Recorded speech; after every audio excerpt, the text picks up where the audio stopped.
again, everybody. The History Guy here. It's time to press on in the Union campaign on Legendary Mode of Ultimate General Civil War.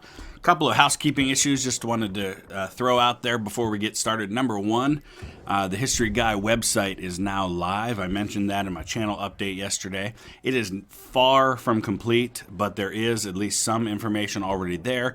What I'm trying to do is just consolidate everything that I have in the various links and all the descriptions of my videos into one location to make it a little easier to kind of keep up with all things History Guy. So, thehistoryguy.org. Thehistoryguy.org. It'll be in the link in the description below of all future videos, and I'll try to go back and start adding it to the ones from the past as well.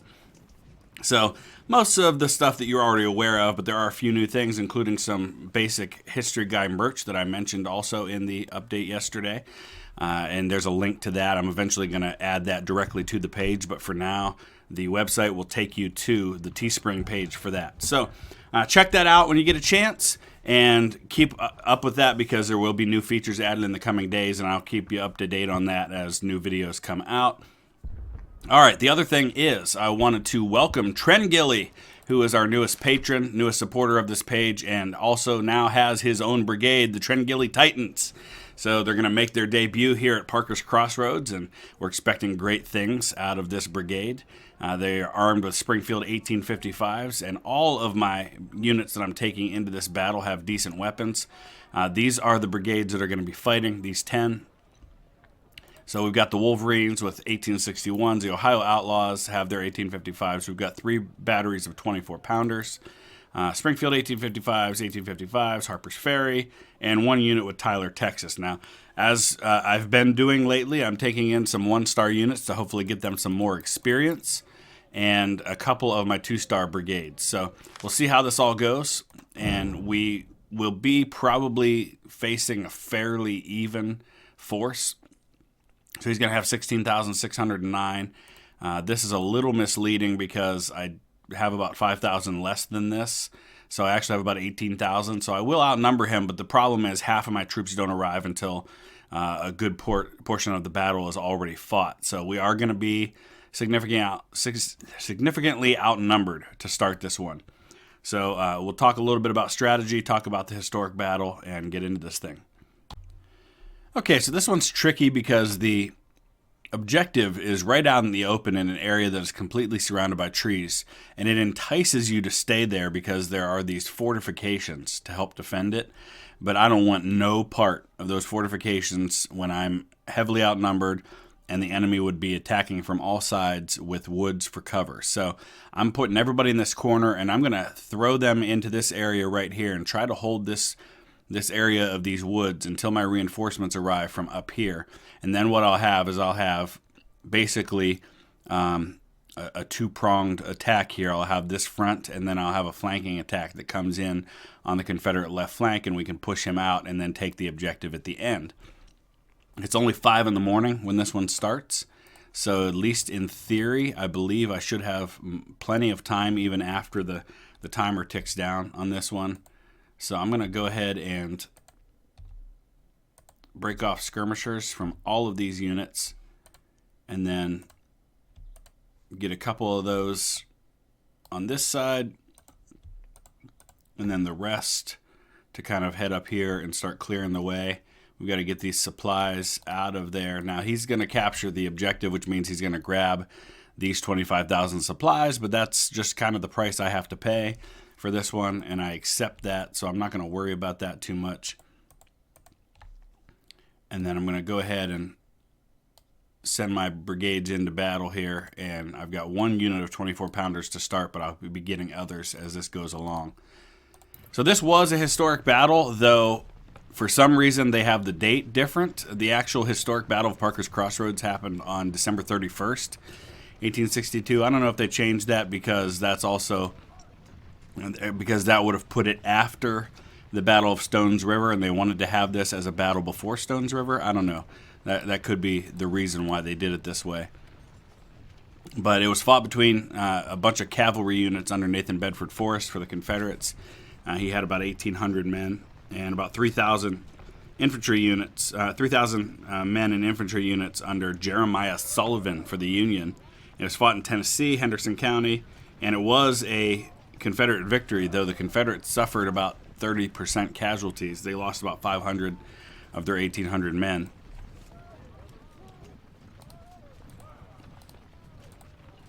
And the Union only lost about 230 men on their side, but they did lose the battle. So, all right, so these skirmishers are going to buy some time for me to get my infantry units into position up here. And then I'm going to drop the skirmishers over to the side here. Oh boy. Okay. Let's get out of here, boys.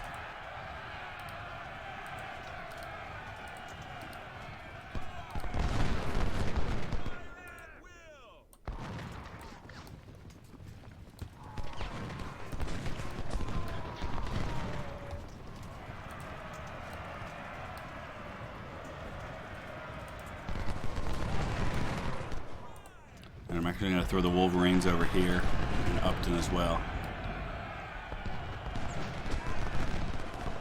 And we'll just get these guys covering my southern flank just in case. Alright, I'm going to lose those skirmishers, but that's kind of the price you pay.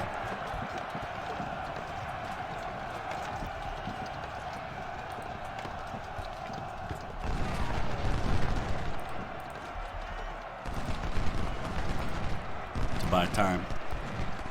So early on, this is going to be a fairly even fight.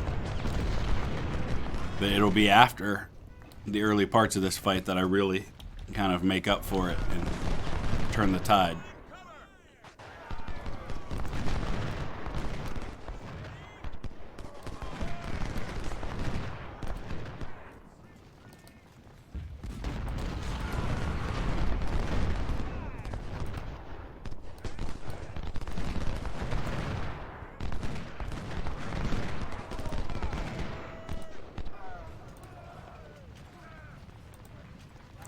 We're going to get the Tringilly Titans up here to start firing into these guys' flank. He's got them stacked in a really odd formation, but it's going to make things really easy for me.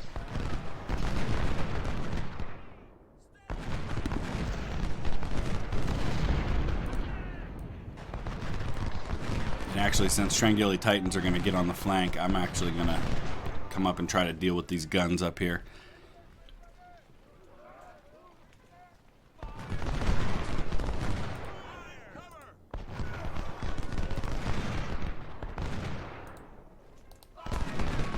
He just got reinforcements. And they'll probably be coming in from this side, I would guess.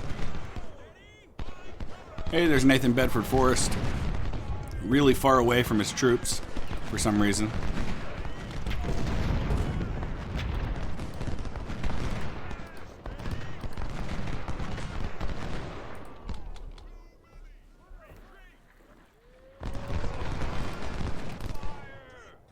These guys are gonna take one more volley to the face before they hit this battery, I think. It actually didn't take out too many of them. That's the beauty of skirmishers.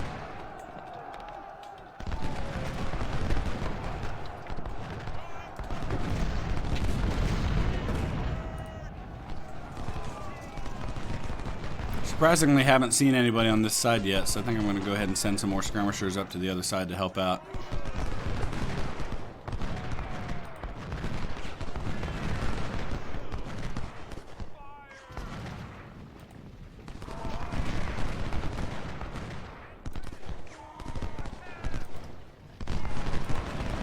Well, that's disappointing.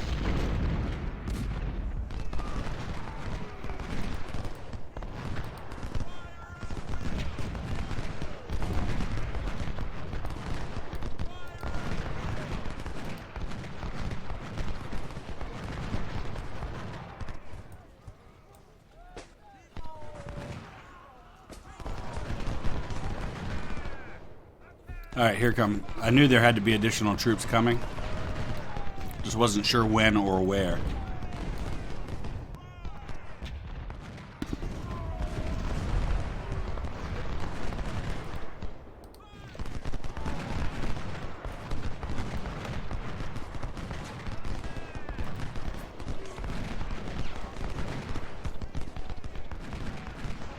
Here they come.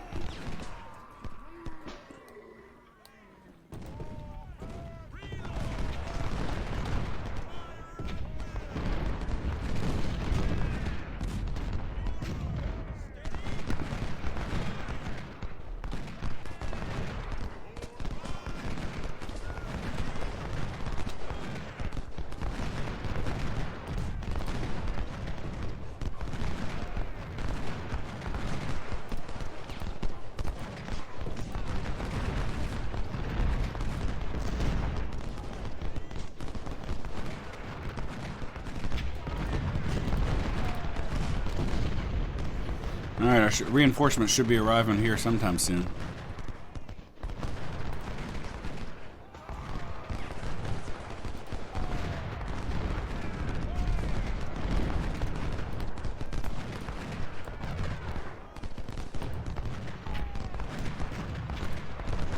Alright, get in there and hit those guys.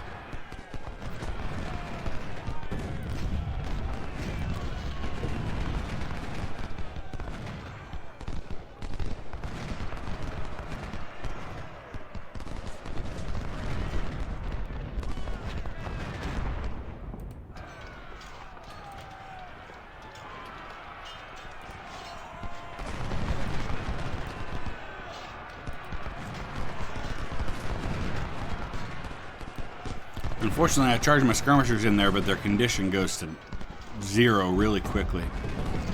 And they just don't have enough men to take out that battery.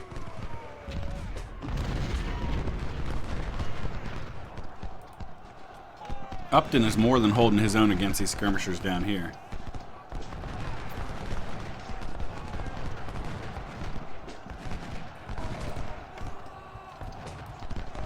I can't really turn the Wolverines up on these guys because then he'd be exposing his flank to the Alabama unit there.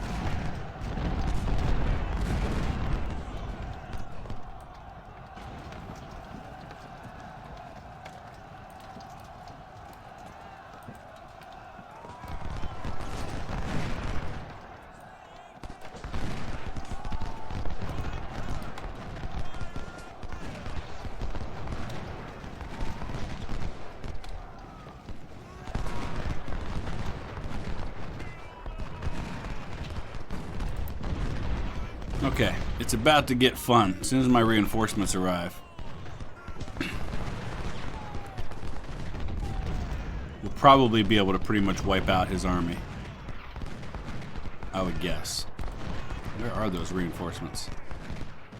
So I've lost about 1,000 men.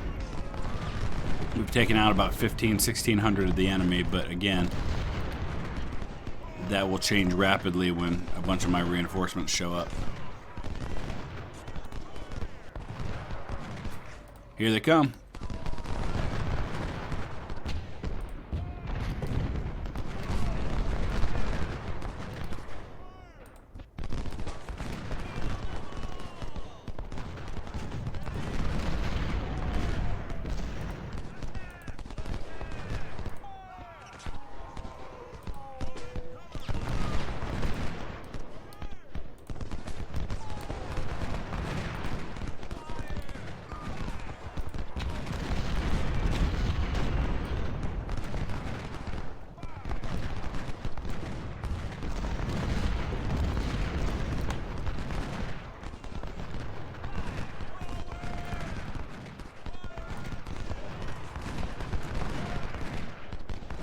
Should be the end of that battery.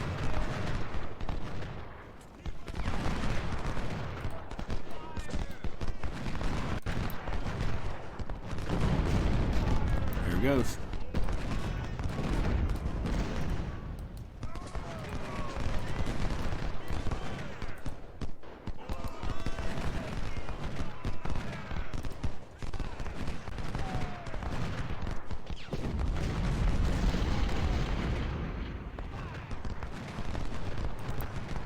Alright, what was a fairly even battle is about to be anything but.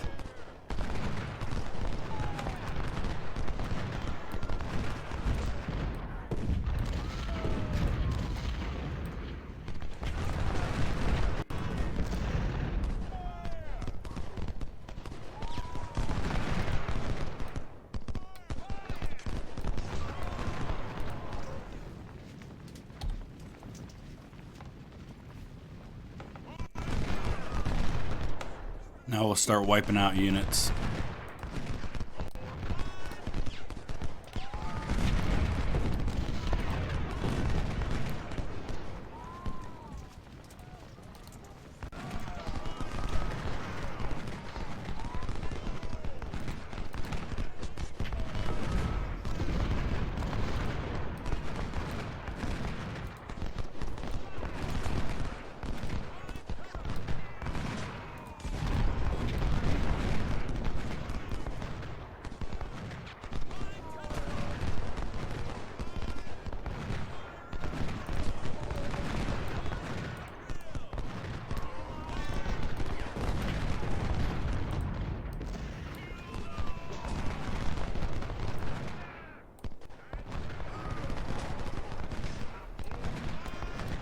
Still got an hour. So plenty of time to move in and take the objective.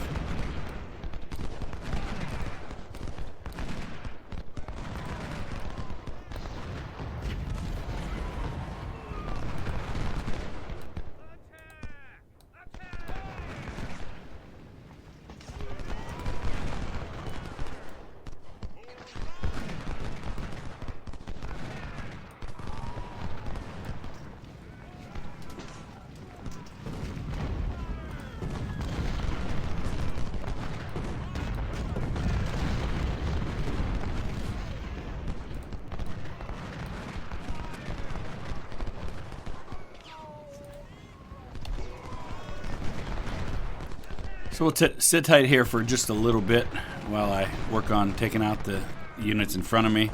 I'm going to send the Ohio Outlaws down to help. We're going to clear out these skirmishers down here with Upton.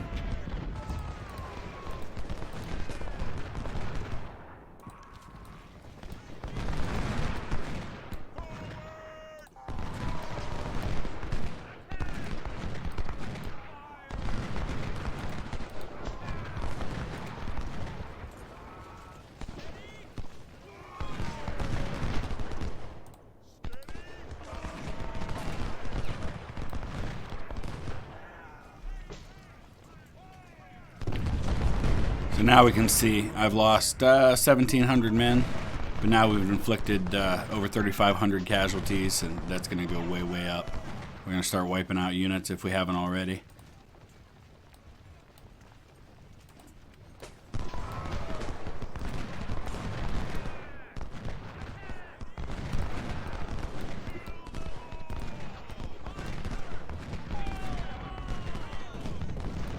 Now we got some mounted infantry down in here.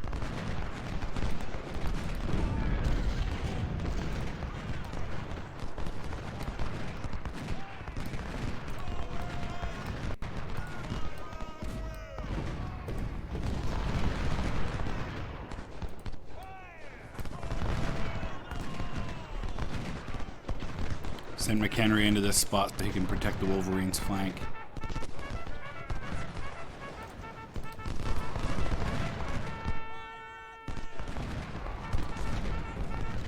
Oh, he's got some actual melee cavalry down here too.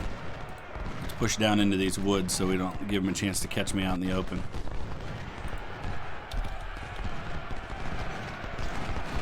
Oh, nice try, 31st Alabama. Same here. I should have pulled Kemper back a little sooner so he didn't get caught in this melee situation. The one drawback to these better rifled weapons like the Springfield 1855s, the Harper's Ferries, is they're not nearly as good at melee combat as the muskets are.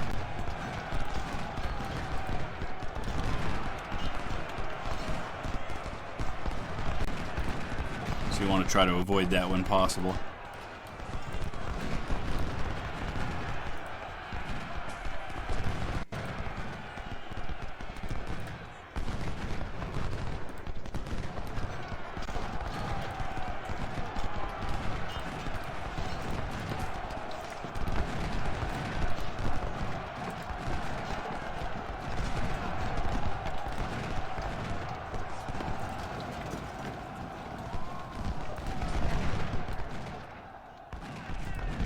Shift Upton a little bit because I'm going to turn the Wolverines up and I don't want them exposed on their rear. So I want to get Upton over here to cover that.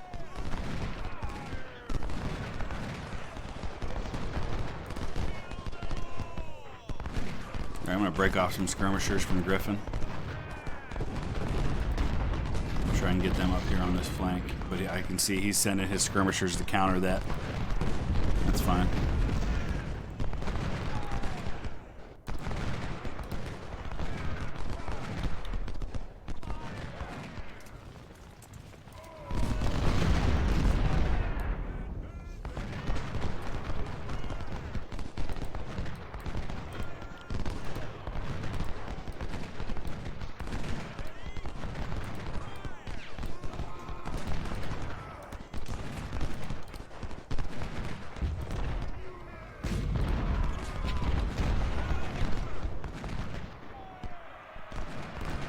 Oh, look at that.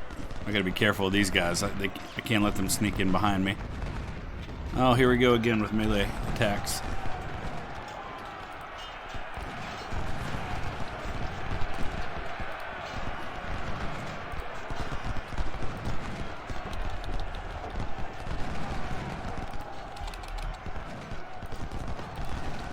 Oh man, is he gonna pay for that?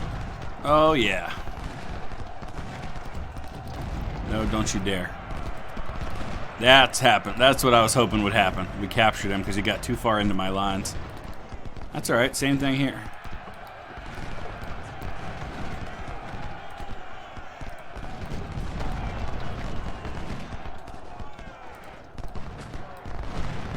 We dissolved that unit.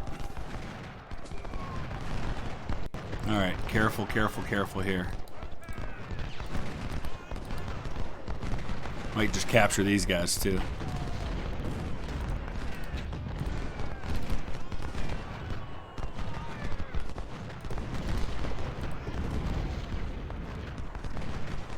Alright, let's send some skirmishers after these guys. No, we're not going to end this battle yet.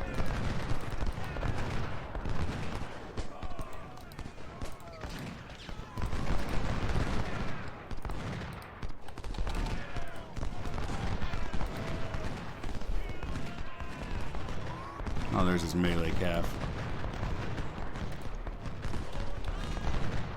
Gotta be super careful here.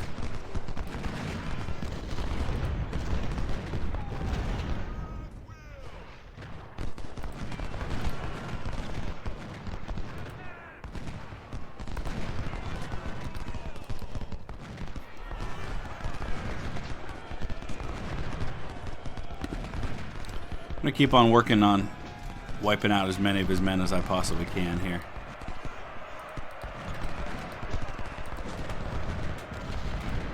All these skirmishers are toast. Oh wow, surprisingly not.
Another unit wiped out. What's he down to now? 6,800 men. It may take a while because it's mostly skirmishers at this point. But I want to at least take out his infantry regiment, or brigades that are left. I guess it's a regiment.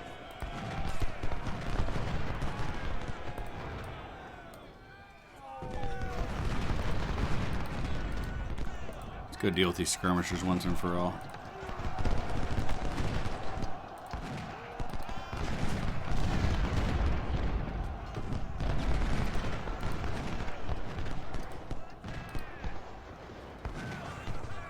I think we can finish off the 3rd Kentucky here.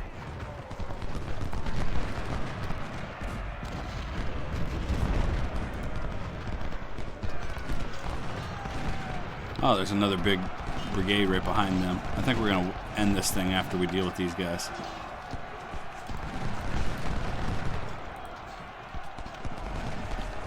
Oh, he's got 2 more big ones back there. Alright, I think I'm good to go. So 4,000 casualties inflicted almost, well, probably what, about 8,500 total when you add everything up. Considering how I was outnumbered at the beginning and how things were fairly even for the first 1,500 casualties, I'll take that. I probably could clean things up and get that down to 2,000 or 3,000 if I really worked at it and didn't get real aggressive, but I'm pretty content with how things ended up. So grabbed some various skirmisher weapons because there were a lot of skirmishers on his side for that one, but really nothing of any great use to me. 2 more major generals because that's what I need right now, are more major generals. But let's take a look at McHenry. Actually, rough day, but that might have been just location for him. Ohio Outlaws did pretty well. Trangilli Titans, in their first action under that name, did very well for themselves. 24-pounders, of course, as always, performed admirably. The second unit of 24-pounders didn't have as much time because they came in late to the battle, so but still did pretty well for themselves. So that sets me up pretty well as we go into Stones River, which is going to be really, really interesting. So let's go ahead and take a look, and I think I'm going to go with Army Organization here. We can add a 4th Corps. And we'll look right now, my army looks like this. We got about 50,000 men, another 26,000 if I'm able to put all of those troops into the field. I'm not entirely sure that's going to be possible, but obviously he's going to scale. But at least for the time being, he's got 75,000 men, but I am defending, which means that however many men I put in, even if I just go with what I've currently got, the 55,000, I should do pretty well with the defensive position that I'm in. I'm definitely going to want a lot of artillery on this one. Right now we're even on guns, but I feel pretty good. I feel pretty good about this one. So let me know your thoughts, not only about the battle that I just fought, but on, of course, Stones River and what you think I ought to be doing. I mentioned this in the comments of the last video.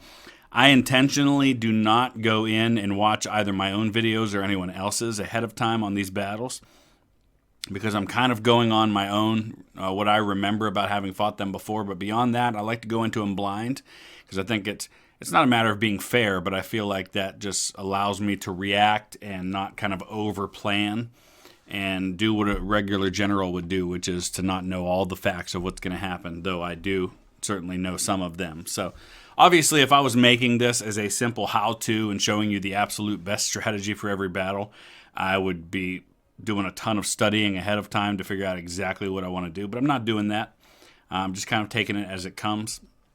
So please check out the website when you get a chance. Keep in mind there's still a lot to be added to that. It's just kind of the bare bones right now, but we will see you again soon. Thanks for watching.